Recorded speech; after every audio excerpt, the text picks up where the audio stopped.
नमस्कार। राष्ट्रपुर से मैं पवन केसवानी। भारतीय जनता पार्टी ने लोकसभा चुनाव के अपने 195 प्रत्याशियों की पहली सूची जारी कर मनोवैज्ञानिक रूप से अपने विरोधियों पर बढ़त तो बना ही ली है। यहाँ गौर करने वाली बात यह है कि इन 195 में से 47 कैंडिडेट 50 साल से कम उम्र के हैं, जिसे युवा कहा जा सकता है। इसी तरह 57 कैंडिडेट ओबीसी वर्ग से है और 27 कैंडिडेट शेड्यूल कास्ट यानी अनुसूचित जाति वर्ग से और 18 कैंडिडेट शेड्यूल ट्राइब यानी अनुसूचित जनजाति वर्ग से है। 16 राज्य और 2 केंद्र शासित प्रदेशों के इन 185 कैंडिडेट को अगर हम गौर करें तो इसमें 34 केंद्रीय मंत्री भी है। खुद प्रधानमंत्री नरेंद्र मोदी की सीट वाराणसी से तय हो गई है। पहले माना जा रहा था कि वो दक्षिण की किसी सीट से भी लड़ सकते हैं, लेकिन वहाँ धर्म संकट की स्थिति ये हो जाती, यदि सीट छोड़ना पड़ता तो बाद में तो इसका सही संदेश नहीं जाता। शायद यही कारण रहा होगा कि भारतीय जनता पार्टी ने फिलहाल महिलाओं को विशेष रूप से ध्यान में रखते हुए इस सूची में 28 महिला प्रत्याशी को उतारे हैं। लेकिन इस मामले में यदि छत्तीसगढ़ के लिए गौर करें तो 11 में से 3 महिलाओं को टिकट देकर पार्टी ने अपने इरादे साफ कर दिए हैं। 2 दिन पहले हमने राष्ट्रपुर के लिए जो एक वीडियो बनाया था, एक विश्लेषण किया था, उसमें हमने ये संभावना प्रकट की थी कि 11 में से 8 सिटिंग एमपी की टिकट कट सकती है। लगभग वैसा हुआ ही। 2 पुराने सांसद विजय बघेल और संतोष पांडे को छोड़कर सारे लगभग नए चेहरे कहा जा सकते हैं। लेकिन अप्रत्याशित रूप से सरोज पांडे जो राज्यसभा की सांसद थी और दुर्ग से चुनाव हार चुकी थी मोदी लहर में 2014 में, 10 साल बाद उन्हें कोरबा से टिकट देकर एक चौंकाने वाली राजनीतिक चर्चा को जन्म दिया गया है। इसी तरह बृजमोहन अग्रवाल जो पार्टी के लिए हनुमान कहे जाते हैं, लगातार 8 बार से रायपुर का प्रतिनिधित्व कर रहे थे, मंत्री थे, लेकिन ऐसा माना जा रहा था कि उनके कई जूनियर लोगों को कुछ बड़ा पोर्टफोलियो दिया गया था और एक न एक दिन ऐसा होना ही था, उन्हें केंद्र में जाना था। और जैसे कि हमने अपने पिछले वीडियो में भी ये आशंका जाहिर की थी कि रायपुर से बृजमोहन अग्रवाल सुनील सोनी की जगह टिकट पा सकते हैं और आखिरकार वैसा हुआ ही। अब वो केंद्र की राजनीति करेंगे, वो जीतेंगे, इसमें कोई शक नहीं, क्योंकि मौजूदा हालात में जिस तरह की राजनीति कांग्रेस की हो रही है, जिस तरह से राहुल गांधी एक के बाद एक हास्यास्पद बयान दे रहे हैं, कांग्रेस की स्थिति और ज्यादा खराब होती जा रही है। अब आगे हम एक एक कर उन कैंडिडेट के बारे में चर्चा करेंगे जिन्हें टिकट मिली है। टिकट क्यों, कैसे और किन कारणों से मिली है, उन जमीनी हालातों को भी समझना होगा, जिससे आपको यकीन हो जाएगा कि भारतीय जनता पार्टी में अब कुछ अलग किस्म की राजनीति हो रही है। यहाँ आशंका, संभावना कुछ काम नहीं करती। कब क्या हो जाए यह कह पाना मुश्किल है। जिस तरह से टिकटों का वितरण हुआ है उसे लेकर जमीनी कार्यकर्ता बहुत खुश है, लेकिन सरोज पांडे के मामले में हालात कुछ जुदा है। स्थानीय स्तर पर कुछ विरोध हुआ है, सोशल मीडिया का जमाना है, ढेर सारी खबरें चलकर हम तक आती है, कुछ सबूत भी हमारे हाथ लगे हैं, उन पर भी हम चर्चा करेंगे आगे सरोज पांडे के बारे में। लेकिन इससे पहले उन 11 कैंडिडेट के बारे में जिनके जमीनी हालात कैसे हैं, जिन्हें किन कारणों से टिकट दी गई है, उन्हें समझने की कोशिश करते हैं। सरोज पांडे की तरह जांजगीर लोकसभा क्षेत्र से भारतीय जनता पार्टी ने कमलेश जांगड़े को प्रत्याशी बनाकर सबको चौंका दिया है। कमलेश जांगड़े भारतीय जनता पार्टी में महिला मोर्चा की अध्यक्ष हैं। एक बार वे जिला पंचायत का चुनाव हार चुकी है, हालांकि 2 बार वो सरपंच भी रह चुकी है। चुनाव हारने के बाद भी वे लगातार इलाके में अपनी पकड़ को मजबूत बनाती गई। कमलेश जांगड़े के अलावा गुरुदयाल पाटले, राजेश्वर पाटले, वेदराम मनहरे, नवीन मार्कंडे, कमला पाटले, संतोष लहरे और अम्बे जांगड़े जैसे नामों की यहाँ से चर्चा थी। लेकिन अब जब कमलेश जांगड़े को टिकट मिल ही गई है तो एक स्वाभाविक सा प्रश्न है कि गुवाराम अजगले को आखिर क्यों बिठा दिया गया। उनके बारे में एक बात स्पष्ट हो चुकी थी, वो इलाके में कम सक्रिय थे। अपेक्षाकृत जमीनी कार्यकर्ताओं की कसौटी पर वो खरे नहीं उतर रहे थे। यही कारण रहा होगा कि भारतीय जनता पार्टी ने, एक बदली हुई भाजपा ने, कोई भी मुरव्वत नहीं दिखाई और गुवाराम अजगले को साइड बिठाते हुए कमलेश जांगड़े को प्रत्याशी बना दिया है।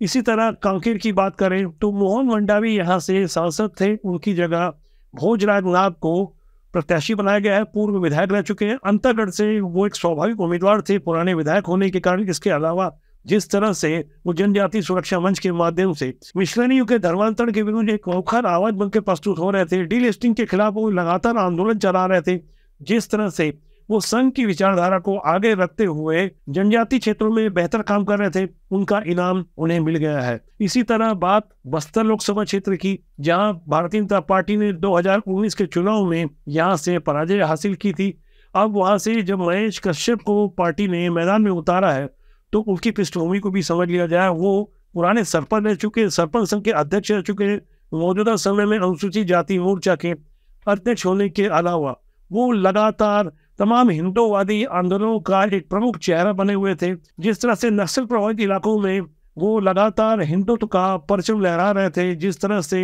लगातार सक्रिय थे, युवा है, उसका इनाम भी उन्हें मिला है। अब बात राजनांदगांव की, जहां से संतोष पांडे को भाजपा ने दोबारा से टिकट देकर उनके कार्यों पर मुहर लगाई है, उनकी सक्रियता पर मुहर लगाई है। इनके अलावा पुराने सांसद मधुसूदन यादव और पुराने सांसद अभिषेक सिंह के नाम की भी स्वाभाविक चर्चा थी, लेकिन संगठन का चेहरा माने जाने वाले संतोष पांडे बस्तर के प्रभारी थे। बस्तर संभाग के विधानसभा चुनाव में जहां 12 में से 8 सीटों पर भारतीय जनता पार्टी को विजय मिली है। मौजूदा समय में अगर संतोष पांडे की सक्रियता की बात की जाए तो वे विभिन्न मंचों से जिस तरह से खुद को प्रस्तुत कर पाते हैं, जिस तरह से एक स्वीकार चेहरा है, राजनांदगांव क्षेत्र का एक निर्विवाद व्यक्तित्व है।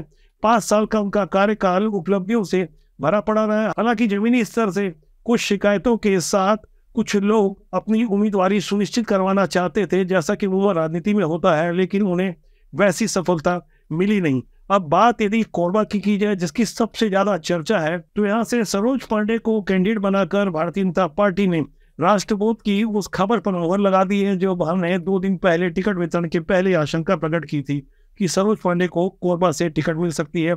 आखिर उन्हें दुर्ग का लोकसभा चुनाव हारने के बाद 10 साल पहले 2014 में मोदी लहर के बावजूद दुर्ग से चुनाव हारने का कोई इनाम मिला है? आखिर क्या कारण था कि कोरबा से सरोज पांडे को ही लोकसभा का प्रत्याशी बनाया गया है? एक आम प्रश्न है, इसकी चर्चा और इसके उत्तर तरह तरह के से प्रकट किए जा रहे हैं। जिस तरह की एक आम चर्चा है कि सरोज पांडे का कार्यकाल आने वाले अप्रैल में राज्यसभा का समाप्त हो रहा था। वो 23 मार्च 2018 को राज्यसभा की सांसद चुनी गई थी, लेकिन यह प्रश्न यह भी उठता है कि उनके विरुद्ध जिस तरह का एक माहौल तैयार हुआ, जमीनी कार्यकर्ता जिस तरह से उनके प्रति नाराजगी प्रकट करते रहे, विधानसभा चुनाव में जिन कारणों से भारतीय जनता पार्टी ने उनसे प्रचार तक कराना मुनासिब नहीं समझा, बावजूद इसके सरोज पांडे केंद्र की राजनीति में लगातार सक्रिय रही। उन्हें बड़े बड़े पद दिए गए। उन्हें महिला मोर्चा का राष्ट्रीय अध्यक्ष सन 2013-14 में बनाया गया। राष्ट्रीय प्रवक्ता होने के अलावा राष्ट्रीय महामंत्री और मौजूदा समय में राष्ट्रीय उपाध्यक्ष है। 2014 में दुर्ग का लोकसभा जब चुनाव उन्होंने हारा था, तब भारतीय जनता पार्टी को 11 में से 10 पर विजय मिली थी। दुर्ग की ही लोकसभा सीट भारतीय जनता पार्टी ने हारी थी। अब जब सरोज पांडे को ये टिकट मिली है कोरबा की, तो वहां से माना जा रहा है कि चूंकि कांग्रेस की ओर से एक महिला प्रत्याशी विजयी होकर आई थी, ज्योत्सना मान, उसके पूर्व उनके पति और उनके ससुर भी इस क्षेत्र का प्रतिनिधित्व करते रहे हैं।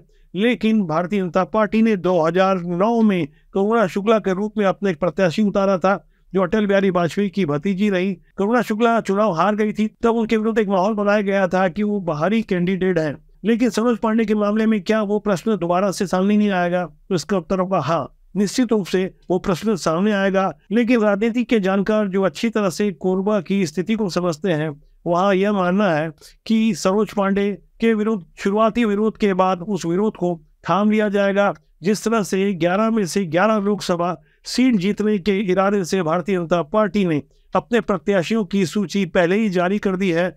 इसमें यदि कोरबा की बात करें तो कोरबा से जो अन्य दावेदार थे उनमें प्रमुख नाम है, उनमें विकास महतो, देवेंद्र पांडे, हितानंद अग्रवाल, नवीन पटेल, जगत बहादुर जैसे स्थानीय नाम काफी चर्चा में थे। इन दावेदारों की अपनी स्थानीय स्तर पर फॉलोइंग है। इनके समर्थक हो सकता है कुछ विरोध करें, लेकिन भारतीय जनता पार्टी की जिस तरह की राजनीति फिलहाल हो रही है और जिस तरह से संगठन बेहद सक्रिय है, ऐसा मान लिया जा रहा है कि स्थिति ठीक ठाक कर ली जाएगी। अब बात सरगुजा की, जहां से चिंतामणि महाराज प्रत्याशी बनाए गए हैं, पूर्व विधायक रहे हैं। इनके पिता संत गहिरा गुरु के बड़े संख्या में इस इलाके में समर्थक हैं। 2008 में पूर्ववर्ती डॉक्टर रमन सिंह सरकार के समय संत गहिरा गुरु विश्वविद्यालय का निर्माण भी तभी किया गया था। वो अलग बात है कि सन 2020 में भूपेश बघेल सरकार ने संत गहिरा गुरु विश्वविद्यालय के अंतर्गत आने वाले लखनपुर के एक इंजीनियरिंग कॉलेज को 400 किलोमीटर दूर भिलाई के CSVTU से सिर्फ इसलिए मर्ज कर दिया गया क्योंकि जमकर भ्रष्टाचार किया जा सके। टी-ट्यूब के फंड के घोटालेबाज प्रोफेसर खरे को CSV2 में अटैच कर लिया गया। इस तरह से सरगुजा इलाके के साथ अन्याय किया गया। संत गहिरा गुरु के पुत्र चिंतामणि महाराज, जो हाल में ही भारतीय जनता पार्टी का दामन उन्होंने थामा है, विधानसभा चुनाव में वो अंबिकापुर से TR सिंहदेव यानी जो उप मुख्यमंत्री थे उनके विरुद्ध टिकट मांग रहे थे, उन्हें टिकट नहीं दी गई। अब उन्हें सरगुजा से भारतीय जनता पार्टी ने अपना कैंडिडेट बनाकर अपने इरादे साफ कर लिए हैं। ऐसे में यह प्रश्न यह भी उठता है कि आखिर इसके पहले सरगुजा की तेज तर्रार सांसद रेणुका सिंह, जो रमन सिंह सरकार में मंत्री भी थी, पहले वाले कार्यकाल में 2003 में महिला बाल विकास मंत्री, जो मौजूदा समय में सांसद भी रही, लेकिन उन्होंने इस्तीफा देकर इस सीट को खाली करते हुए विधायक बनना पसंद किया। उनका नाम मुख्यमंत्री के रेस में भी चल रहा था। फिलहाल ये सीट खाली हुई है, तो यहाँ से चिंतामणि महाराज का एक जाना पहचाना चेहरा मैदान में भारतीय जनता पार्टी के कैंडिडेट के रूप में है। इसी तरह बात यदि बिलासपुर की जाए तो यहाँ से अरुण साव सांसद थे। अरुण साव फिलहाल उप मुख्यमंत्री हैं और एक तरह से छत्तीसगढ़ सरकार में नंबर 2 की पोजीशन पर भी हैं। वे PWD मंत्री हैं। यहाँ से तोखनलाल साहू को भारतीय जनता पार्टी ने अपना उम्मीदवार बनाया है। वो हाल में ही किसान मोर्चा के प्रदेश अध्यक्ष बनाए गए हैं, पूर्व में विधायक रहे हैं। जमीनी स्तर पर उनकी अच्छी पकड़ मानी जाती है। विधानसभा चुनाव में वे टिकट के दावेदार थे। फिलहाल साहू समाज का एक जाना पहचाना चेहरा तोखनलाल साहू बिलासपुर का नया प्रत्याशी है। ये नया चेहरा है। जैसा कि हम पहले भी दावा कर रहे थे कि 11 में से 8 नए चेहरे हो सकते हैं, तो इसके आसपास ये समीकरण बैठ रहा है। कुल मिलाकर सरोज पांडे, बृजमोहन अग्रवाल, जो इससे पहले लोकसभा के सांसद नहीं थे, हालांकि सरोज पांडे 2009 से समय सांसद थी, लेकिन इन्हें भी नया चेहरा यदि मान लिया जाए तो इस तरह से भारतीय जनता पार्टी ने 2 ही पुराने चेहरे संतोष पांडे और विजय बघेल को मैदान में उतारा है। अब बात महासमुंद लोकसभा सीट की, जहां से रूपवर चौधरी जो पूर्व विधायक थी और बसना से दावेदार भी थी विधानसभा चुनाव में, उन्हें टिकट नहीं दिया गया था। फिलहाल वो महिला मोर्चा की जिलाध्यक्ष है। उनकी मजबूत राजनीतिक और सामाजिक पकड़ के अलावा उनका महिला होना उन्हें प्रत्याशी बना गया। भारतीय जनता पार्टी ने 11 में से 3 महिला प्रत्याशी उतारे। सरोज पांडे और कमलेश जांगड़े जी के बारे में पहले मैं चर्चा कर चुका था।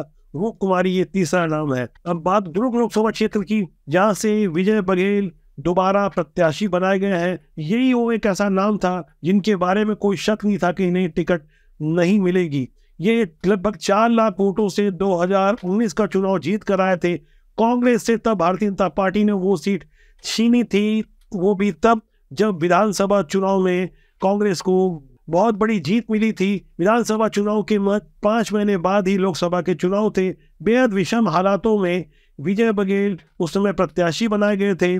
फिलहाल भारतीय जनता पार्टी ने उन्हें दोबारा प्रत्याशी बनाया है। विजय बघेल कुर्मी समाज के एक बड़े नेता है, प्रदेश के सर्व कुर्मी समाज की अध्यक्ष भी रहे हैं। ऐसे तमाम दायित्वों के अलावा बीते विधानसभा चुनाव में मुख्यमंत्री भूपेश बघेल को परेशान करने में उन्होंने कोई कोर कसर नहीं छोड़ी थी। पाटन से उनके विरुद्ध प्रत्याशी थे। चाचा भतीजे की रोचक लड़ाई ऐसी थी कि पूरे देश की निगाह इस लड़ाई पर थी, जिस घोषणा पत्र के भरोसे भारतीय जनता पार्टी ने विधानसभा के चुनाव में शानदार विजय हासिल की थी।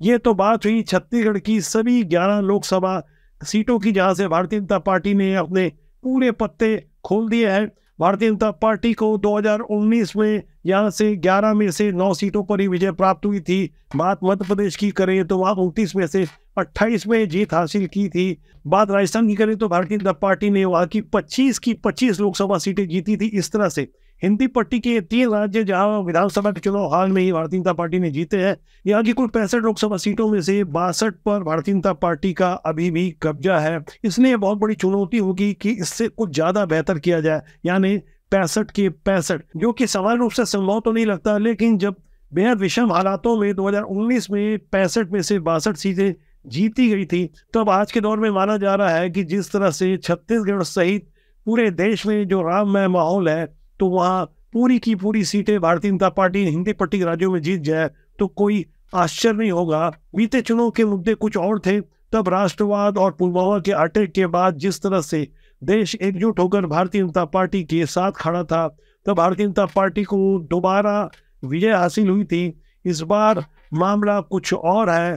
पीएम नरेंद्र मोदी की ओर से जो 400 पार का नारा दिया गया, भारतीय जनता पार्टी के लिए 370 का जो अंक निर्धारित किया गया है, उससे भी देश की जनता का कुछ न कुछ इमोशनल अटैचमेंट, इससे भी कुछ वो ऐसा राष्ट्रवाद जुड़ा है। धारा 370 कश्मीर से हटाई गई थी, इसलिए इस 370 के लगाव में भारतीय जनता पार्टी के जमीनी कार्यकर्ता अपनी ओर से कोई कसर नहीं छोड़ेगा। कुल मिला के भारतीय जनता पार्टी ने सबसे पहले 195 सीटों का ऐलान करने के साथ विपक्ष पर जिस तरह का मनोवैज्ञानिक दबाव हासिल किया है, उसका फायदा मिलता नजर आ रहा है। लेकिन यह गौर करने की बात है कि भोपाल से जिस तरह से साध्वी प्रज्ञा जैसा एक हिंदुत्व का मुखर चेहरा अलग कर दिया गया है, वहां से भारतीय जनता पार्टी के शीर्ष नेतृत्व ने एक संदेश भी दिया है कि वो किस तरह से अपनी मुख्य आइडियोलॉजी से इतर जाकर कुछ भी अधिक या अतिरिक्त पसंद नहीं करती। तमाम ऐसे प्रश्न हैं जिसके उत्तर अभी खंगाले जाएंगे, तमाम ऐसे अबूझ से प्रश्न हैं जिनके उत्तर हम लाते रहेंगे। राजनीति को समझने वाले, राजनीति को जानने वाले इस बात को अच्छी तरह से समझते हैं कि मौजूदा समय में भारतीय जनता पार्टी का कोई विकल्प नहीं है। ये कारण है कि एंटी अलायंस का जिस तरह से बिखरा बिखरा स्वरूप है, वो कितना और बिखरता है, इस पर भी निगाहें होगी।